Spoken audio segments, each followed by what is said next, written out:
delighted to welcome Dr. Mohammed Hassan, who is going to present another insightful walk. But before that, a short introduction about our guest speaker. Dr. Mohammed is one of the lead presenter at ELI, a moderator, a panelist who has collaborated with international researchers. He is a certified teacher trainer, a technologist, and an educational expert with extensive insight into ELT pedagogies. All right, Dr. Mohammed, the mic is yours. Good evening, gentlemen. So psyched, super psyched to be with you all once again after a long time. And it's indeed my pleasure to present this Convergence of AI, Robotics, and English Language Education. This QR code will take you to my presentation slide, one of those documents. I'm going to use multiple documents and frequently shuffling through them. For the time being, this will take you, and you'll get hold of this. That's what I'm going to share now. So you can see the Convergence of AI, Robotics, and English Language Education. You might be surprised, what I'm talking about, in what ways this is going to be relevant to my teaching or classroom scenario. Actually, there is a lot of buzz about education technology these days, and probably we cannot do without it unless we get hold of it, and then unless we get to realize the pivotal role that's going to play in the future, and it's going to leave our classroom altogether different, with a different scenario, different opportunity, different learning experiences and instructional or teaching experience for all of us. So AI-driven system can adapt lessons, and these are some of the highlights about, and all of you will agree that it's for personal learning. We're using these AI tools and education tools. It can give engaging practices on all the aspects of all the 4 skills, major with gamification. Also, more better engagement, language retention. I'm like, it's supposed to have lasting impact on. Even when it comes to feedback, we can give instantaneous, and we can alter assessment. We can go by a heavy load of technological assistance, or it can be light load of expanded opportunities. AI and robotics open new avenues for language practices, virtual exchanges, and similar real-world scenarios, expanding learning beyond the classroom. So if you define the landscape and consider emerging trends, artificial intelligence, like natural language processing that we are dealing with these days, and everybody talks about, and it's a really, the most muted and most sought after and most looked after technological advancement that we are face to face, and it's revolutionizing language education in every possible ways, through automation, through robotics, and then through fostering engaging immersive learning environment. When we talk of immersive, we are using, our students are using virtual realities, augmented realities, and we're engaging with all sorts of education tools and gadgetries. So augmented reality, it offers a unique immersive environment, and we can set the contextualized environment, and it helps us in adapting learning different to different learners with mixed abilities, with all kind of variations, the learning styles. And so if we define, of course, there are opportunities if we would like to avail of it, and there are challenges as well. We're always skeptic about how can we integrate AI and robotics into it, but there are challenges along with opportunities. If it gives you personalization, it also gives you a challenge of how to upskill yourself as an instructor, and how to be ready assistance for, because we have to in the driving seat, and we want to have someone to have a co-passenger, and we want to stay in the back seat. we're not going to be the driving force behind pushing our learners to the boundaries that they like to. So the challenges increase equity and access. Not everyone has access even today. I mean, half of the world is without internet and all that. So robotic technology hasn't reached, and it's not accessible to a socioeconomic background, poor background. Even our community as teachers and they are not ready and well prepared to take up challenges, because we need to bolster our steps and we need to address our concerns where we are going to play the pivotal role, whether it's algorithm biases or appropriate use of AI and robotics in education. So how are we going to fostering sustainable English language? I mean, it's not about now or tomorrow. It's about how we are going to refine and refurbish our curriculum, our communicative approaches, our integrated skill development to prepare our learners for the future competence, and they make them future safe, future proof, in fact. So it's like fostering integration, listening, speaking, reading, writing skills, and mirroring their natural language acquisition. And this can be only brought about by the particular AI technological assistance and leveraging AI-powered language learning tools and platforms, which are many. I mean, but the idea is that whether we are going to harness these technological advanced tools to the best of our abilities, and whether we are deploying them in a transformative way, or they just become a fashionable way of saying. So fostering sustainable English language profession prepares students for global workforce. So we can see that engagement is definitely enhanced. I mean, I'm going to show you the researches worldwide, which countries have adopted this kind of technological and how it has helped our learners to add to the engagement, and also interactive, making our classroom interactive because of the simulation of real world scenarios, and also hands-on practices, and also based on it can have a task base, or it can have authentic communications. We don't need native because most of these are highly trained and they boost the language professions in every possible way. So the considerations responsive education technologies will be like privacy and algorithm bias. So how do we prepare practitioners for the future of English language? I mean, do we redesign the curriculum? Do we altogether shun the curriculum we are having already? How the stakeholders of all those who are design and employ and there's their future think tanks that they're going to come up with leveraging emerging technology, and how do they offer the professional development, like we trainers and educators, and upskilling our education policies, and what kind of tools and robotics can be trusted, can be authentic, can be relied upon heavily, and how do we collaborate, enhance our collaboration. So there are some case studies, and these are case studies, best practices, where successful introduction of AI and robotics have really worked wonderfully well into the classroom. And it has, in Brazil, you can see in Brazil, an adaptive language program in Brazil leveraged AI to create personalized lessons plan, practice activities tailored to.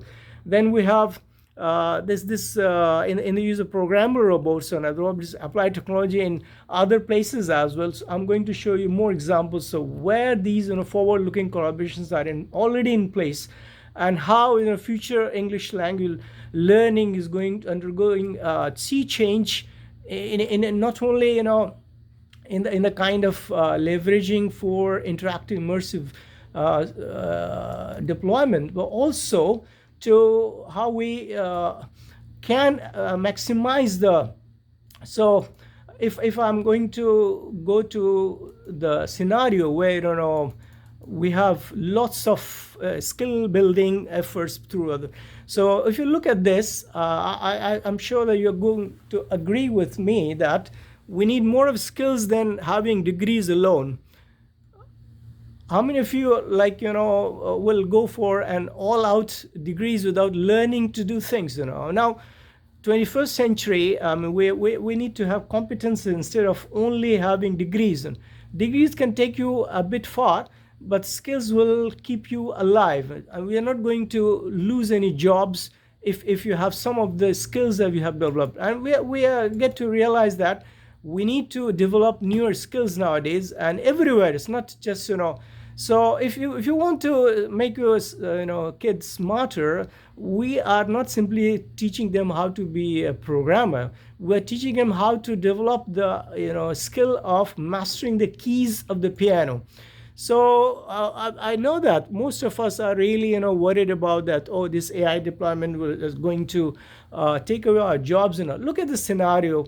What kind of percentage of people are going to lose jobs, and why are they going to lose, and who are going to stay unaffected? They will be affected in a positive way, not in an adverse way. All workers, men 70, and women, unfortunately, women will be seeing more jobs losing.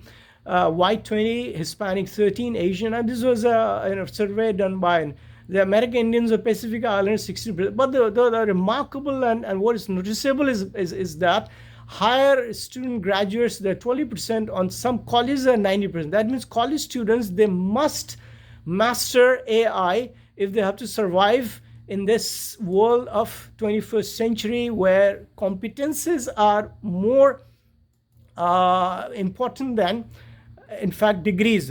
So I'm going to show you how how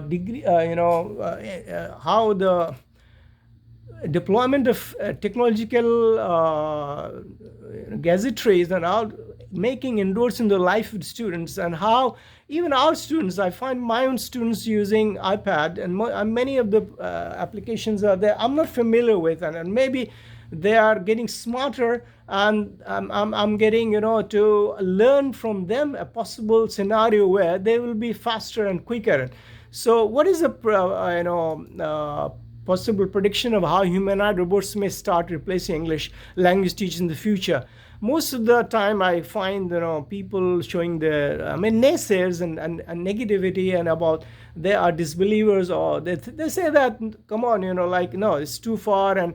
But believe me, the future is here. And if you just don't look at the scenario, the large scenario, there is a possible prediction of how humanoid robots may start replacing English language teaching in the future.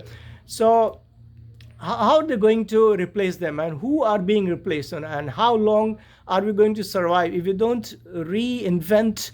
We're not reinventing the wheel, but we are reinventing our own practices. So we have our own initial strengths and weaknesses, and so if robots will likely excel at repeatedly practicing pronunciation. Like we give them drilling on pronunciation, they can do it better than us. Vocabulary exercises, they have an access to like billions of parameters and tokens, and all the vocabularies are at the fingertips now. There's some grammar patterns providing instantaneous feedback. They're excellent at doing this. And we will be surprised to know, how quickly these, when we talk about robot, they're not like, scary, monstrous, and they are actually, large language models. In fact, they are large language action models. I would say it's not just, LLM that with the Google, and they're like, action model.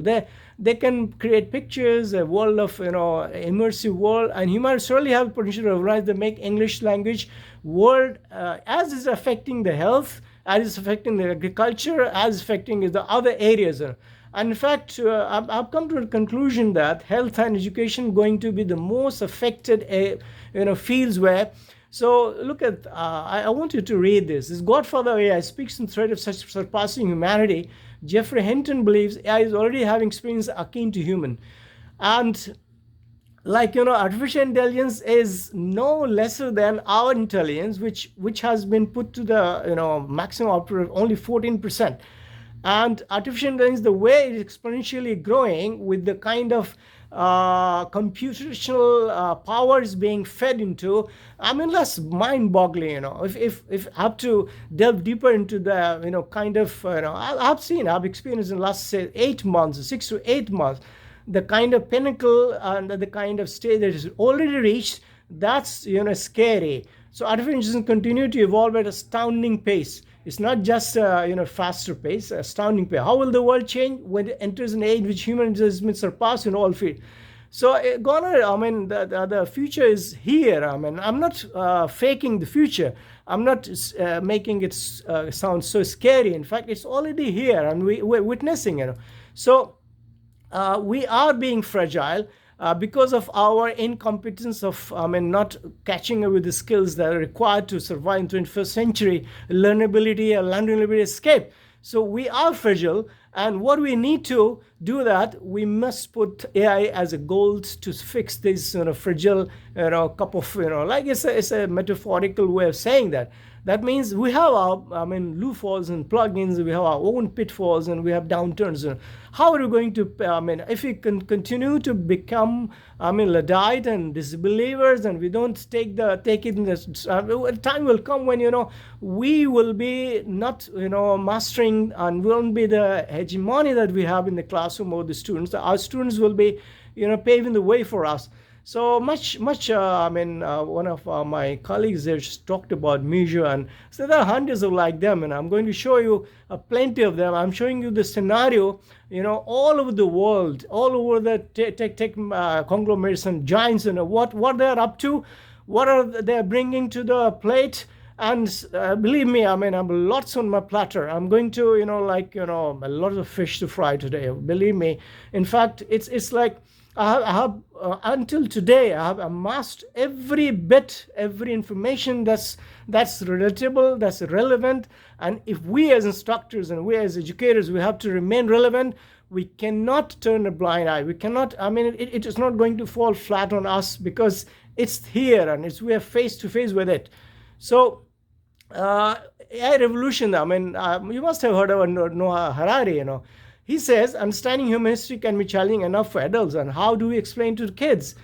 You will decide to address this matter of creating, he says that it's the most mind-boggling thing about AI is that we really don't know what is up to. We really know the consequentials and then the kind of, pathways and path-breaking and mind-boggling things it comes up with. Because it can start deciding on its own.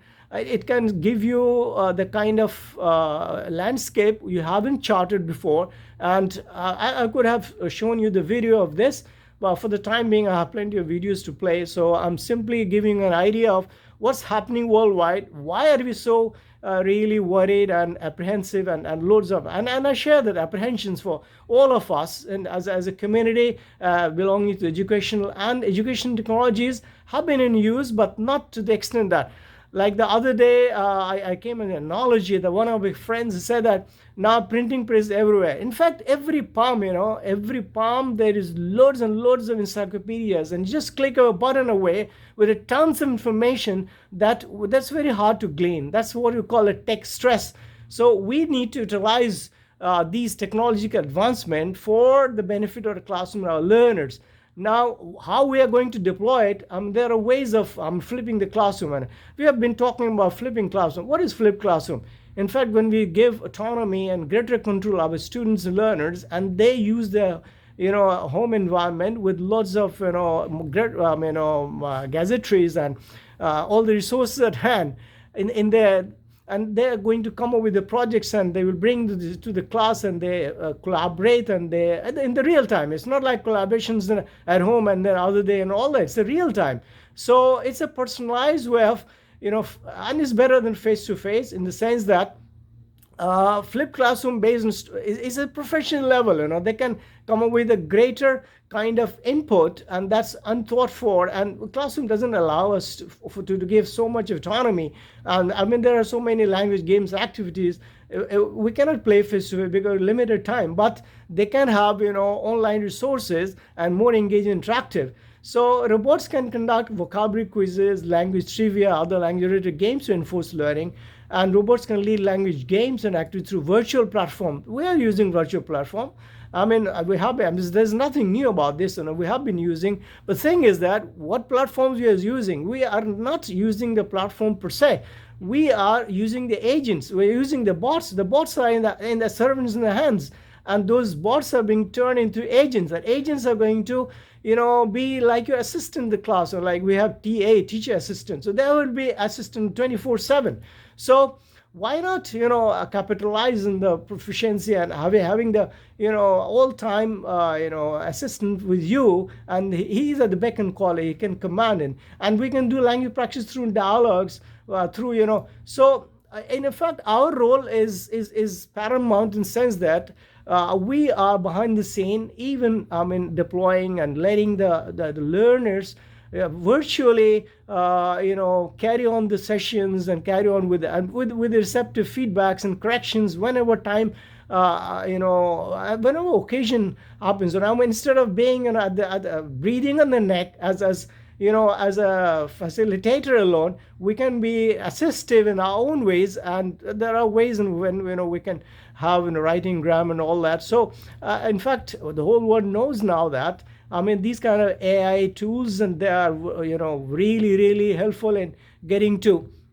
Now I was talking about how exponential is this, and I'm like, look, this guy Jensen, he's the CEO of Nvidia, and where are we going? Like it's perplexing, so perplexing. The human robots, world power, versatility, and billions of neural network study. Now you can see, within a palm of, like this called Blackwell. Blackwell means, a smaller kind of processing unit. It's not CPU, it's just GPU now. So this GPU can power, and it has billions of tokens, and it's mind-boggling the kind of data, the billions of neural networks that you take over this world. Like 500 Fortune companies, they depend on all the cloud serving and Microsoft Azure, all for their upkeep and maintenance, and doing all the researches with this Nvidia. It's such a humble beginning, and now within a couple of years they are becoming so big, so stupendous in there. It's immensely immense possibilities. It's like getting to harness through the robotics. And the robotics are just metallic kind of any shape we can give them. Now the behind the scene is all about computational data, all about tokenism, and kind of how many it can run into billions and trillions, and the kind of stacking of the resources that can store onto this. It's no more servers. You can put, it's portable. And I'm going to show you on how this Nvidia Omniverse Cloud is going to stream to this Apple Vision Pro. And Apple Vision Pro itself is like mind-boggling, and it was such an immersive experience with students, and they will have they will lay hands on those who are resourceful, who can get hold of. Now we have to be prepared for all kinds of such. Eventually, we can say that, okay, our learners are not capable of no, of course today they're not, but tomorrow they will. So why not know this technology? Why not slowly intrude into this world of that's so fascinating, so promising. So Omniverse Azure Robotics 10 terabytes per second. Terabytes itself, like I was amazed to know and news about it. There's a floppy disk. You used to have a CD. Now that CD has hundreds of terabytes, and you can carry it anywhere. So just imagine how this NVIDIA 24 AI with everything revealed in 60 minutes. Now this 60 minutes video that left us gasping for breath. So it's all about slew of infused chip announcement. And we are not going to be left out of this. We are going to be affected ultimately, because our technological advance, these technological advance, going to affect our educational industry.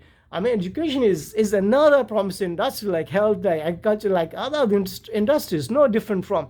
So I'm going to talk about how each country is preparing itself for all kinds of framework with general artificial intelligence in schools. Now look at this Australian framework. I've done some research on what kind of, like how are they going to slowly deploy this, and what are the guardrails, what are the ethical points of view. So teaching and learning, generative AI tools are used to support and enhance teaching and learning. Now, what is the impact, interaction, teacher expertise, critical thinking, all that.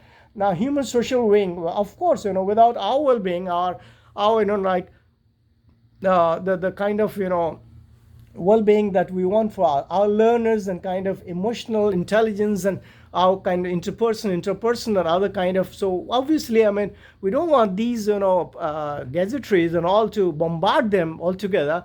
We want them to be productive, and general AI tools are used to benefit all members of school community address how intelligent AI tools work, how they can be used, and when and how these tools are impacting them. Generative AI tools used in ways that are accessible, fair, and respectful. Generative AI tools are used in ways that open to challenge and retain human agency. Now, it's not at the cost of, jeopardizing human agency. We will remain humans with our own accountability, with our own consciousness, with our own power of decision making, but we will not, be far behind, and we will not let these, AI tools to make decisions on our behalf.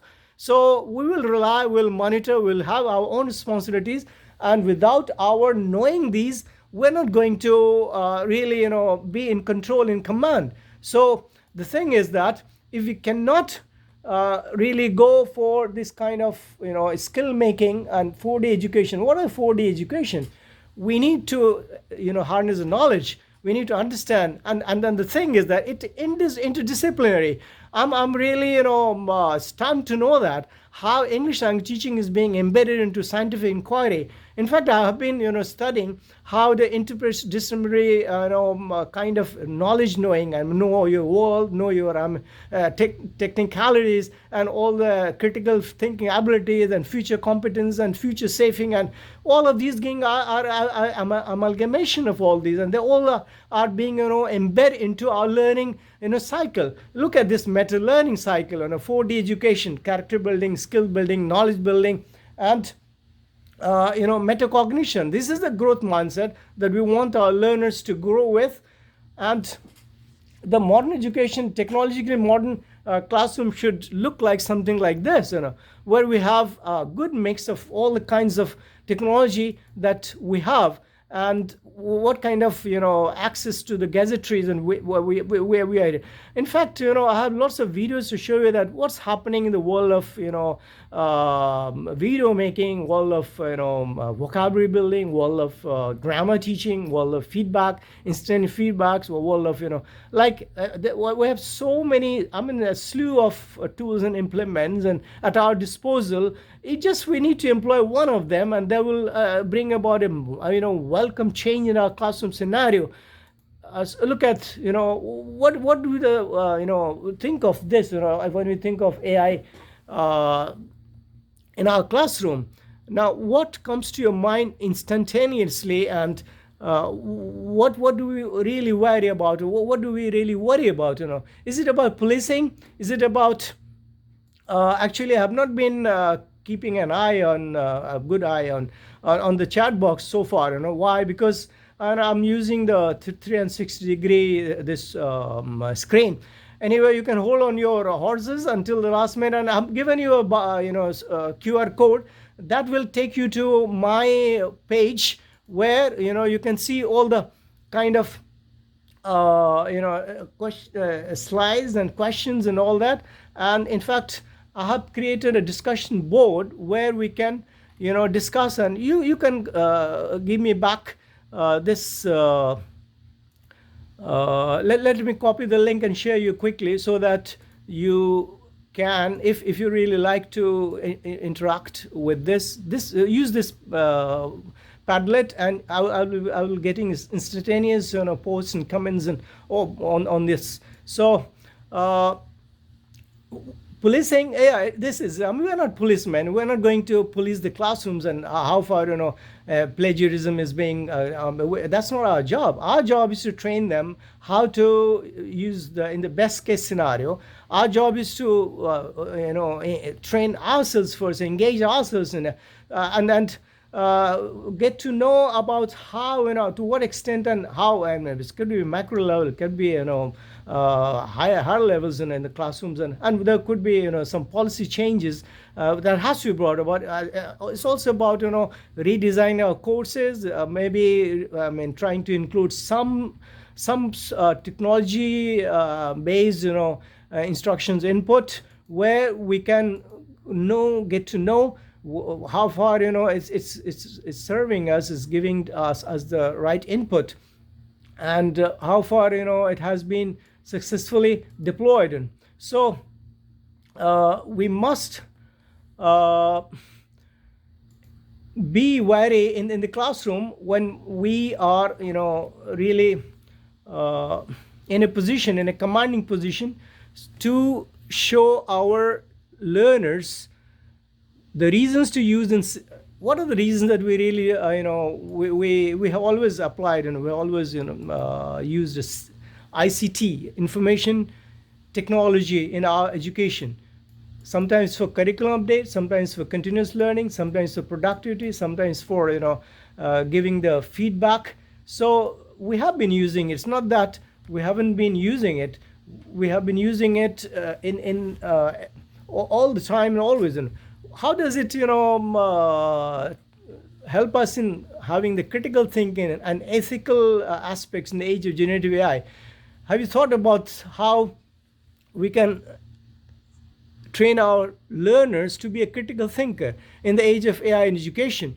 And what is the future of learning? I mean, what does it look like? In fact, we always talk about critical thinking ability, the high order level of thinking and all that. So do we really care about how critically they come up with the original ideas? And do they come up with the original ideas, or do they just follow us as? So what are the 8 competencies of culturally responsive teaching?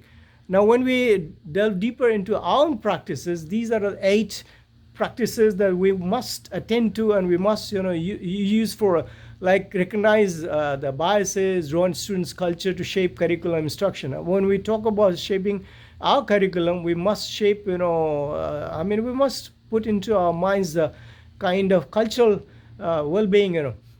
So bring real world issues, collaborate and communicate linguistic and culturally responsive ways, and then reflect upon cultural lenses. Now my job today is to highlight upon how AI interventions is going to help us master all these 8 competencies in culturally responsive teaching.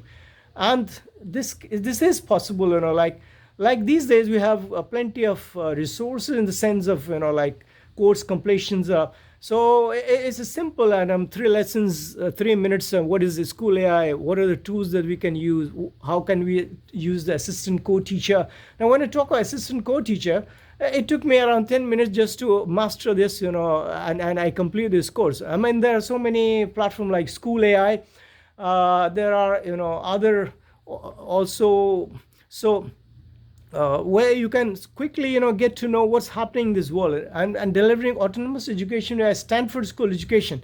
Now Stanford Education, we think of AI as something very later inventions and 21st century. Actually, I'll show you that in Stanford University they have already come up with this in AI almost in 1969 probably, like so early. And they have had the tryst with this on 50 years before Stanford University. They have had a department based on AI, and they had come up with so many inventions, and they have been working and they are still working on this. So there's nothing new about AI. AI has been there, robotics has been there in the industrial sector, and now they are more of like humans, and they are being deployed in schools. And in fact, there are so many schools they have already used them as co-assistant, teacher assistant, and they are successfully using them as an assistant for multiple reasons, scientific field. So when with consideration when using human robots English language, what are the things that we really comes to our mind? And what actually I had made a quiz on human robots and English